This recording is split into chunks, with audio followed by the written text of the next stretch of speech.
Volume 4, Chapter 426, 4th of May, 1946. Parable of the Vineyard and of Free Will. Peace to you, my friends. The Lord is good. He grants us to meet for a brotherly meal. Where were you going? Jesus asked the ex-shepherds while making his way into a thicket to protect himself from the sun. Some towards the sea, some towards the mountains. We came here together, growing in numbers all the time, as other groups joined us along the road, says Daniel, formerly a shepherd in Lebanon. Yes, and the two of us would like to go as far as Great Hermon to nourish our hearts where we pastured our flocks, says his companion Benjamin. It is a good idea. I will go to Nazareth for some time. Later, I will be at Capernaum and Bethsaida until the new moon of Elul. I am telling you so that you may find me in case of need. Sit down and let us put together our victuals to share them according to justice. They do so, spreading their wealth on a piece of cloth. Cakes, cheese, salt fish, olives, some eggs, the first apples. And they share out the food as cheerfully as they have laid it down, after Jesus has offered and blessed it. How pleased they are with the unhoped-for feast of love. They forget tiredness and heat, lost as they are in the joy of listening to Jesus, who inquires about what they have done, gives them advice, or tells them what he has done. And although the very warm hour of a sultry day would make one drowsy, they are so interested that no one yields to sleep. And when the meal is over, and the few provisions left have been collected and divided into equal parts among them, they move into the thickest part of the nearest brushwood on the hill, and, sitting around Jesus, in the shade of the trees, they beg him to tell them a beautiful parable, which they may use as a practical rule of life and teaching.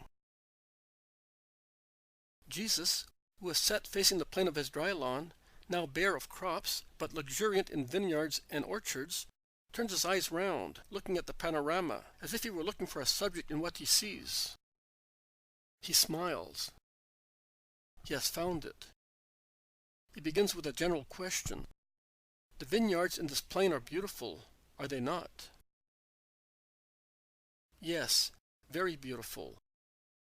They are extraordinarily laden with grapes, which are maturing. And they are very well kept. That is why they yield so much. They must be plants of great value, insinuates Jesus. And he concludes, as the plain is divided into estates belonging to rich Pharisees, they have cultivated it with good plants regardless of expenses. Oh, it would have been of no use to purchase the best plants if they had not been taken care of continually. I am an expert in the matter because I grow vines in all my property.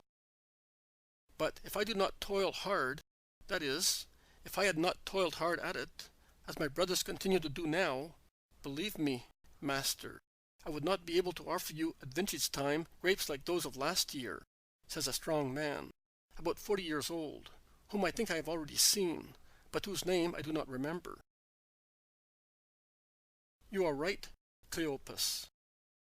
The whole secret to have good fruits is to take care of our property, says another man. Good fruits and good profits. Because if the land gave only what one spends on it, it would still be a bad investment of money. The land must yield the fruit of the capital it costs us, plus a profit, enabling us to increase our wealth. Because we must consider that a father has to divide his property among his sons. And of one property, be it land or money, he has to make several parts, one for each son, to give each of them what to live on. I do not think that we are to be blamed if we increase our property for the benefit of our children, insists Cleopas. You are not, if you achieve it by honest work and in an honest manner. So, you say that notwithstanding the good quality of the seedlings planted out, it is necessary to toil hard at them to have a profit. Most certainly so. Before we have the first bunches, because it takes time, you know. Because one must have patience and work as well, while the young shoots have only leaves.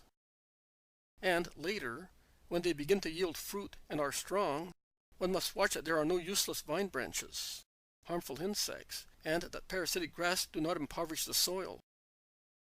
And you have to ensure that the vine branches are not suffocated by the foliage of bushes and bindweed, and you have to dig round the foot of the vine, forming circles, so that dew may penetrate, and water may stagnate a little longer than elsewhere, nourishing the plant, and you have to spread manure.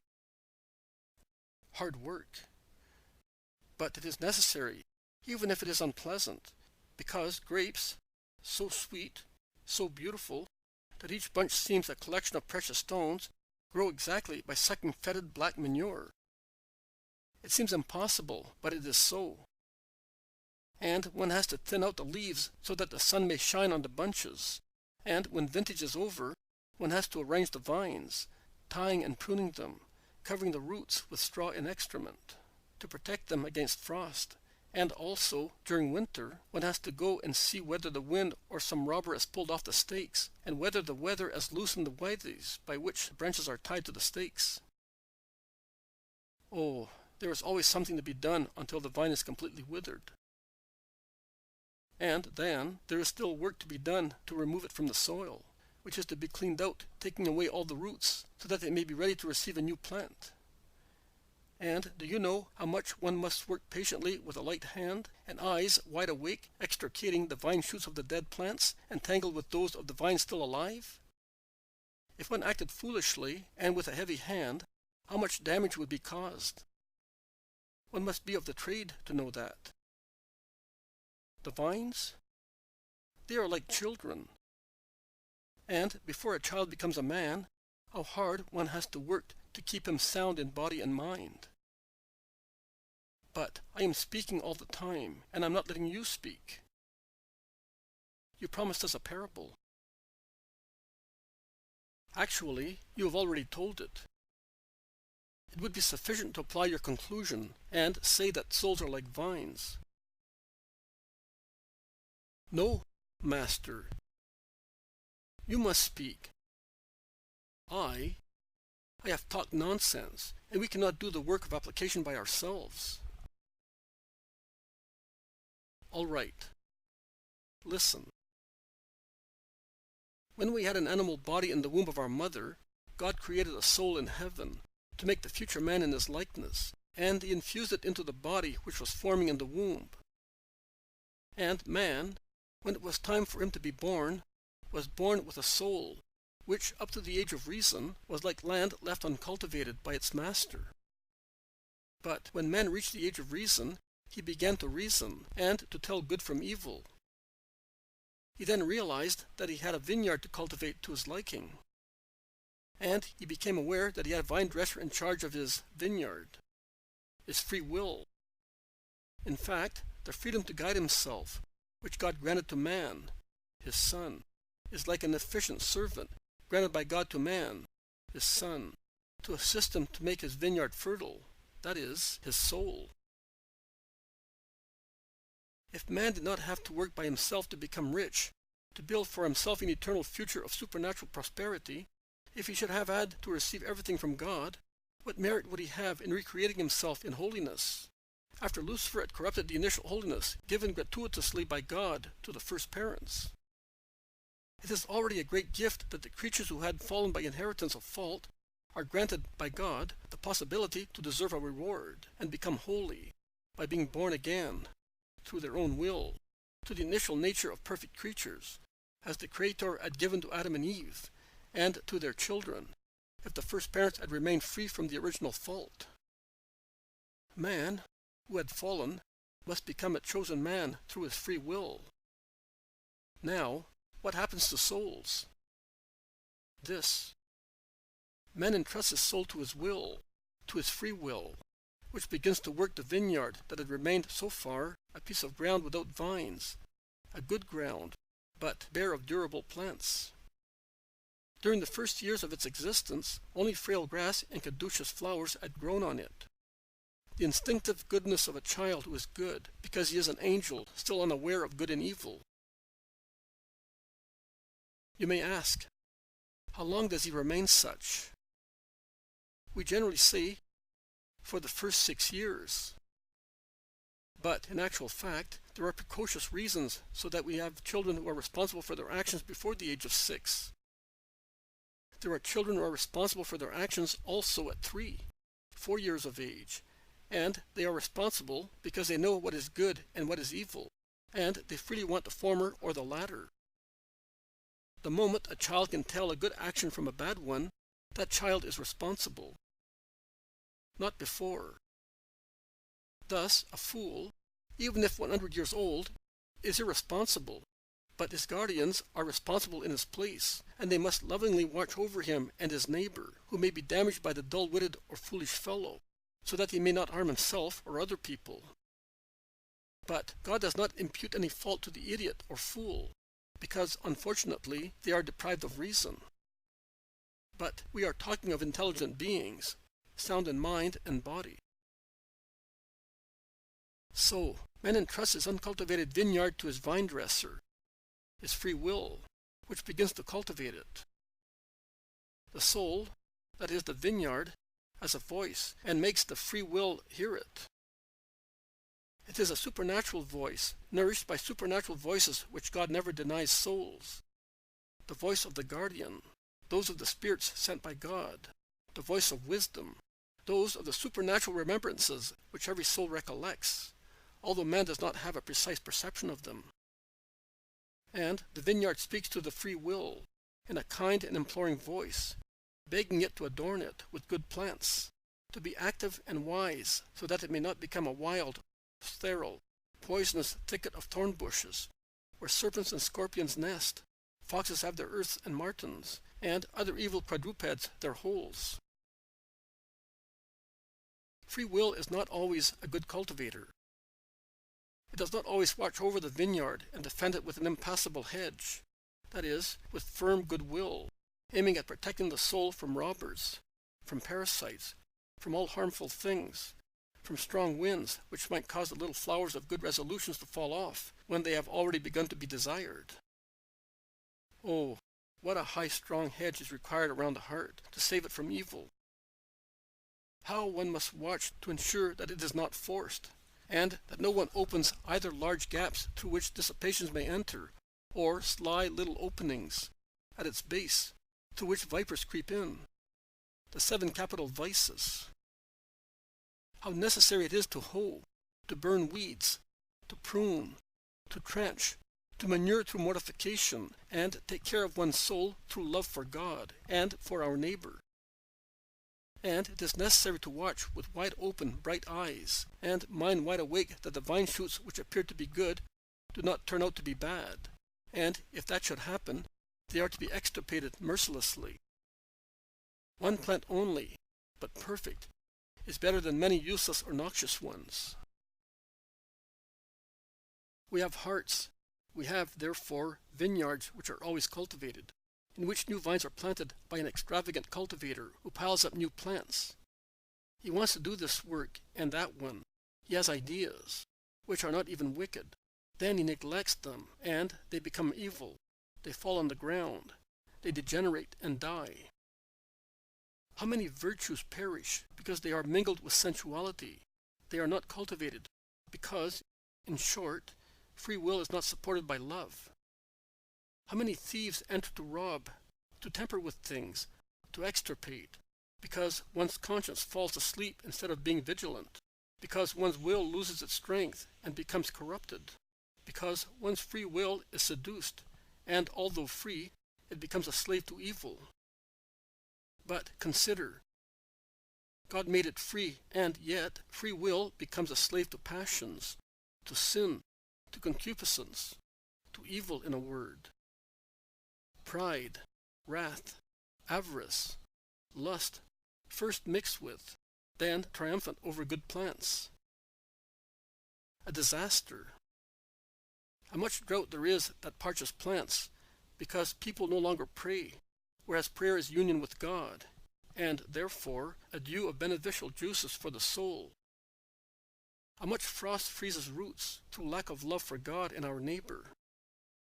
How much poorness of soil, because people refuse the manuring of mortification and humility. What an inextricable tangle of good and bad vine shoots, because one has not the courage to suffer, cutting off what is noxious. That is the state of a soul whose guardian and cultivator is an extravagant free will inclined to evil. Whereas the soul, whose free will lives in an orderly way, and therefore in submission to the law given so that man may know what is order, how it is and how it is kept, and is heroically faithful to good, because good elevates man and makes him similar to God, whereas evil makes him brutal and similar to a demon, is a vineyard bedewed with the pure, plentiful, useful waters of faith, appropriately shaded by trees of hope, warmed by the sun of charity, controlled by will, matured by mortification, tied with obedience, pruned by strength, guided by justice, watched over by wisdom and conscience. And grace increases, assisted by so much help. Holiness increases, and the vineyard becomes a wonderful garden, where God descends for his delight. Providing the vineyard always remains a perfect garden till the death of the creature, God has such work of a willing good free will, brought by his angels into the great eternal garden of heaven. You certainly want that lot for yourselves. So watch that the demon, the world and the flesh do not seduce your free will and ruin your souls. Watch that there is love in you, but not self-regard, which extinguishes love and puts the soul in the power of various sensualities and disorder. Be vigilant until the end, and storms may wet you, but not hurt you, and, laden with fruit, you will go to your Lord for the eternal reward. I have finished. Now meditate, and rest until sunset while I retire to pray. No, Master, we must not delay in setting out to arrive at some house, says Peter. Why? There is time until sunset, say many. I am not thinking of sunset or of the Sabbath. I am thinking that within an hour there will be a violent storm. See those tongue-shaped dark clouds which are rising slowly from the mountain ranges of Samaria? And those which are so white and are progressing rapidly from the west? A lower wind is blowing the former, and an upper wind the latter. But when they are here, above us, the upper wind will yield to sirocco, and the dark clouds, laden with hailstones, will come down and clash with the white ones, laden with lightning. And then you will hear some music. Come on, quick. I am a fisherman, and I can read the sky. Jesus is the first to obey, and they all set off quickly towards the farmhouses in the plain. At the bridge, they meet Judas, who shouts, "Oh, my master, how much I have suffered without you. Praised be the Lord, who has rewarded my perseverance in waiting for you here. How did things go at Caesarea?" "Peace to you, Judas," briefly replies Jesus, and he adds, "We will speak in the house. Come, a storm is impending." In fact, gusts of wind begin to raise clouds of dust from the parched roads. The sky becomes overcast with clouds of all shapes and shades, and the air is yellow and lurid. And the first large, warm, sparse drops begin to fall, and the first lightning furrows the sky, which is now almost dark. They begin to run, and, goaded by the desire not to get drenched to the skin, they arrive at the first house, when, amid the roar of thunderbolt which falls nearby, a deluge of rain and hailstones falls upon the area, causing a strong smell of damp earth and of ozone, exhaling from the incessant lightning. They go in, and fortunately, the house is provided with porches, and is inhabited by peasants believing in the Messiah. And, with veneration, they invite the master to make himself at home with his companions, as if he were in his own house. "But raise your hand and disperse the hail, out of pity for our work," they say, crowding round Jesus. Jesus raises his hand and blesses the 4 cardinal points, and rain only pours from the sky to water orchards, vineyards, meadows, and to purify the heavy atmosphere. May you be blessed, Lord, says the head of the family. Come in, my Lord. And while the rain is pelting down, Jesus enters a very large room, a storeroom, and, tired as he is, he sits down, surrounded by his apostles.